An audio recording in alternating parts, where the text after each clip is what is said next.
अस्सलामुअलैकुम नाज़रीन, एक और नई वीडियो में खुश आमदीद। एपिसोड के शुरुआत में हम देखते हैं उस्मान साहब कारगा के पास मौजूद फ्रेंकियों को खामोशी से मौत के घाट उतार रहे होते हैं। पीछे आने वाले सिपाही साथ साथ लाशें उठाते जाते हैं। उस्मान साहब और उनके साथियों को जहाँ भी फ्रेंकी नजर आता है वो उसे तीर मारकर जहन्नुम वासिल कर देते हैं। कारगा के हर तरफ से घेरा तंग किया जा रहा होता है। कभी तीर और कभी खंजर इस्तेमाल में लाए जाते हैं। काफी देर तक ये सिलसिला जारी रहता है और बहुत से फ्रेंकी मारे जाते हैं। दूसरी जानिब इमरान तेगन सिपाहियों के साथ सरहदी बाजार में मौजूद होता है और दानियाल से कहता है, यह जमीन का पहला टुकड़ा है जो मैंने तुर्कों से लिया है, लिहाजा मैं चाहता हूँ कि इसकी हिफाजत एक अफसाना बन जाए। तो दानियाल कहता है कि माज हमें बाजार में मौजूद खला के बारे में बताएंगे, उसके मुताबिक हम खामियां खत्म कर देंगे और दीवारें मजबूत करेंगे। जवाबन इमरान तेगन कहता है कि माज मैंने आस पास वो बेबस शख्स नहीं देखा, उस वक्त उस्मान के जंगजू ने उसे कत्ल तो नहीं कर दिया था, तैयार रहो, दरमियान के लोग खामोश नहीं रहेंगे। यह सुनकर दानियाल कहता है, हम नहीं चाहते कि वो रुकें, अगर वो मरना चाहते हैं तो हम पर हमला करके देख लें। जवाबन इमरान तेगन कहता है, जितनी जल्दी मुमकिन हो तैयारियां मुकम्मल करो, ये जगह फ्रैंक और कतलान के लिए खेमा बस्ती होगी। सुलेबी यहाँ मुत्तहिद होंगे और उसके बाद कोनिया जाएंगे। मेरे मुल्क के लिए सब कुछ तैयार है। बनियामीन कतलान और फ्रैंक को यहाँ लाएगा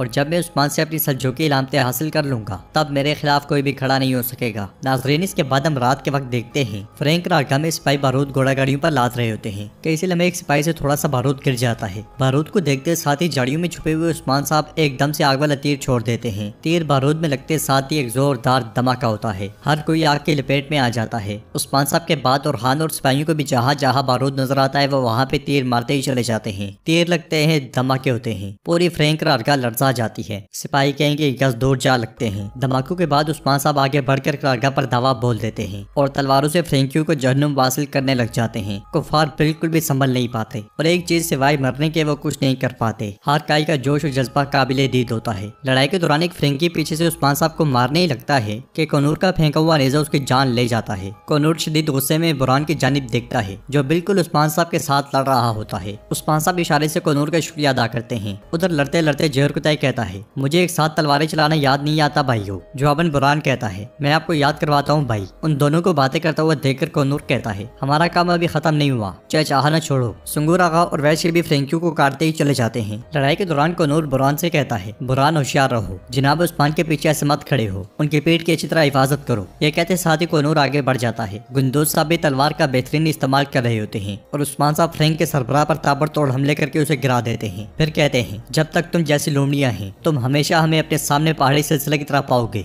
जमीन हासिल करना भूल जाओ, तुम इस जंगल से भी नहीं निकल पाओगे। आज तुम और कल तुम सब लोग इस जमीन को छोड़ दोगे। ये कहते साथ ही उस्मान साहब उसे काट डालते हैं। करारगाह से तमाम फ्रैंकियों का सफाया हो जाता है और गुंदोज भी उस्मान साहब से कहते हैं, इमरान तेगन ये खबर सुनकर पागल हो जाएगा, है ना उस्मान साहब। जवाबन उस्मान साहब कहते हैं, जिस लम्हे सौदा खत्म होता है गद्दारी शुरू हो जाती है गुंदोज साहब। आप देखेंगे कि इमरान तेगन कैसे आप कतलान का दुश्मन बनेगा। इसके साथ ही उस्मान साहब घोड़ा गाड़ी पर जा खड़े होते हैं और कहते हैं, मेरे बादरों बुराई खत्म होनी चाहिए, अंधेरे का खात्मा रोशनी से होना चाहिए। मेरा नाम उस्मान है, मैं इन सरजमीनों पर जालिमों को कभी नहीं रहने दूंगा और मैं इसकी कसम खाता हूँ। जवाबन सब लोग हथियार लहराते हुए कहते हैं, हम कसम खाते हैं, हम कसम खाते हैं। उस्मान साहब मजीद कहते हैं, जहाँ तक मेरे दुश्मनों का ताल्लुक है वो सब खत्म हो जाएंगे। जब तक मेरी सांस है इंसाफ हमेशा के लिए और आजादी हमेशा के लिए। अल्लाहु अकबर, अल्लाहु अकबर। ये सुनते साथ ही पूरी कारगाह अल्लाहु अकबर की सदाओं से गूंज उठती है। नाज़रीन, इसके बाद हम सुबह के वक्त देखते हैं बिनियामिन सिपाहियों के साथ कारगाह पहुंचता है जहाँ पे लाशें लाशें पड़ी होती हैं। यह मंजर देखकर वो कहता है, यहाँ क्या हुआ है। ये कहते साथ ही वो घोड़े से उतर जाता है और हर चीज का जायजा लेता है। फ्रैंकियों के साथ साथ कतलान के सिपाहियों की भी लाशें पड़ी होती है, जबकि तुरान छुपकर उसे देख रहा होता है। सारी सूरत हाल का जायजा लेने के बाद बिनियामिन कहता है, कमीने कतलानियों ने हमें धोखा दिया है। इमरान तेगन जब ये जानेगा तो पागल हो जाएगा, चलो चलते हैं। उनके आगे बढ़ जाने के बाद तुरान भी चला जाता है। जंगल में कई सिपाही जख्मों का इलाज कर रहे होते हैं। कनूर की टांग और रायकुत का हाथ जख्मी होता है। बुरहान और कनूर मुसलसल एक दूसरे को देख रहे होते हैं। जहरकुताई इस बात को महसूस करके बुरहान को थपकी देता है और फिर दोनों से कहता है, मेरे भाइयों क्या आप अभी भी इसे तोल दे रहे हैं। जवाबन कनूर कहता है, मुझे नहीं लगता कि इसे तोल देने की कोई वजह है, ये खामोशी रहे तो काफी है। तो बुरहान उसकी जानिब बढ़ते हुए कहता है, अगर मैं बोलूंगा तो ना सिर्फ तुम्हारा दिल तोड़ूंगा बल्कि तुम्हारी हड्डियां भी तोड़ दूंगा। जहरकुताई बुरहान को पीछे करता है और कहता है, हुजूर आ रहे हैं, उन्होंने देख लिया तो हम मुसीबत में पड़ जाएंगे, इसे खत्म करें। इसलिए मैं उस्मान साहब गुंदोज साहब के साथ वहाँ पहुँचते हैं और गुंदोज साहब कहते हैं, हमने एक अजीम फतह हासिल की है ना उस्मान साहब। तो उस्मान साहब कहते हैं, नहीं, ये हमारे लिए कोई बड़ी फतह नहीं, अभी हमने कुछ लिबी सिपाहियों के प्यादे तोड़े हैं, लेकिन बुनियादी मसला वो कतलान है जिन्होंने हमारी सरजमीन पर कारगाह कायम की और वो रहनुमा जिन्होंने इस लिबियों को यहाँ भेजा, हमें उनके सरों की जरूरत है। तो गुंदोज साहब कहते हैं, कतलान को तलाश करना बहुत मुश्किल मुश्किल है। हम इन सबको कैसे खत्म करेंगे उस्मान साहब? वो रहनुमा रानौत से बाहर नहीं निकलेंगे, हम दोबारा उनका मुआवजा नहीं कर सकेंगे। इस पर उस्मान साहब कहते हैं, सब्र करें कुंदूज साहब, सब्र करें। इमरान तैगन यकीन कर लेगा कि कतलान ही थे जिन्होंने फ्रेंकियों को मारा। इसलिए मैं तुरान घोड़ा दौड़ाता हुआ वहाँ पहुँचता है और कहता है, बनियामीन आया और देखा कि क्या हुआ। उनका ख्याल है कि मुस्लिम का तलान है। जवाबन उस्मान साहब कहते हैं, बहुत खूब, हम यही चाहते हैं। वो खबर आ गई जिसका हम इंतजार कर रहे थे। आपका तलान इमरान तैगन के दुश्मन बन गए हैं। मुझे बताएं इमरान की मदद कौन करेगा? तो अरहान कहता है, हमारे सिवा उसके पास कोई नहीं बचा जनाब। यह सुनकर उस्मान साहब कहते हैं, बिल्कुल, और यह हमें कतलान की तरफ लेकर जाएगा। हम इमरान तैगन से कंधे से कंधा मिलाकर लड़ेंगे। अब इमरान तैगन को कहीं से हिमायत हासिल नहीं होगी और इस तरह सलीबी फौज आगे बढ़ने से पहले ही रुक जाएगी। इसके बरक्स इमरान तैगन पागल कुत्ते की तरह हमला करेगा, फिर कीते और कबाइल उसका हदफ होंगे। इस वजह से कुंदूज साहब यहाँ की हिफाजत की जिम्मेदारी आपकी है। चलो बहादुर, हम रानौत जाएंगे। आइए इमरान तैगन की मदद करते हैं। ये कहते साथ ही उस्मान साहब वहाँ से रवाना हो जाते हैं। नाजरीन, इसके बाद हम देखते हैं काई कबीले में फातिमा और गोंचा मशक कर रही होती हैं। फातिमा गोंचा से पूछती है, क्या आप वाकई उस शख्स से शादी करने जा रही हैं जिसके बारे में आप जानती तक नहीं हैं? तो गोंचा कहती है, मैं मजबूर हूँ। इस पर फातिमा कहती है, आप मजबूर नहीं है, आपको ऐसा करने की जरूरत नहीं है, कोई और हल होना चाहिए। इसलिए मैं अलाउद्दीन वहाँ पे आता है। उसे देखकर गोंचा पूछती है, आप यहाँ क्या कर रहे हैं? अलाउद्दीन को देखते साथ ही फातिमा चली जाती है और अलाउद्दीन तलवार निकालते साथ ही गोंचा पर हमला कर देता है। गोंचा पूछती है, आप क्या चाहते हैं? तो अलाउद्दीन कहता है, मैं आपको चाहता हूँ धोखेबाज खातून। यह सुनकर गोंचा कहती है, मैंने आपसे कहा कि सब खत्म हो गया है, मैं खत्म करती हूँ, इसे मजीद मुश्किल ना बनाएं, बराए मेहरबानी यहाँ से जाएं। मगर अलाउद्दीन कहता है, मेरी बात सुनो, तुम आज मुझसे नाराज हो मैं जानता हूँ, लेकिन मैं मोहब्बत के मामला से लाइलम हूँ। बताए मैं क्या करूँ, आपके टूटे हुए दिल को कैसे मुतमईन करूँ? तो गोंचा कहती है, आपने मुझे बहुत बार तोड़ा है, लेकिन मैं नाकाबिल एतबार होने की आदी हूँ। मैं आपसे नाराज नहीं थी और ना ही मैं आपके घर वालों से नाराज थी। हमारे खानदान किसी भी वक्त एक दूसरे पर भरोसा नहीं कर सकते, हम भी एक दूसरे पर से एतमाद खो चुके हैं। तुम जो भी कहो मगर सच यही है, हमारी कहानी यही खत्म होती है। ये कहते हुए गोंचा की आंखें नम हो जाती हैं और अलाउद्दीन कहता है, मत करो गोंचा, ऐसा मत करो। फिर तलवार जमीन में गाड़ते हुए कहता है, क्या तुमने वादा नहीं किया था?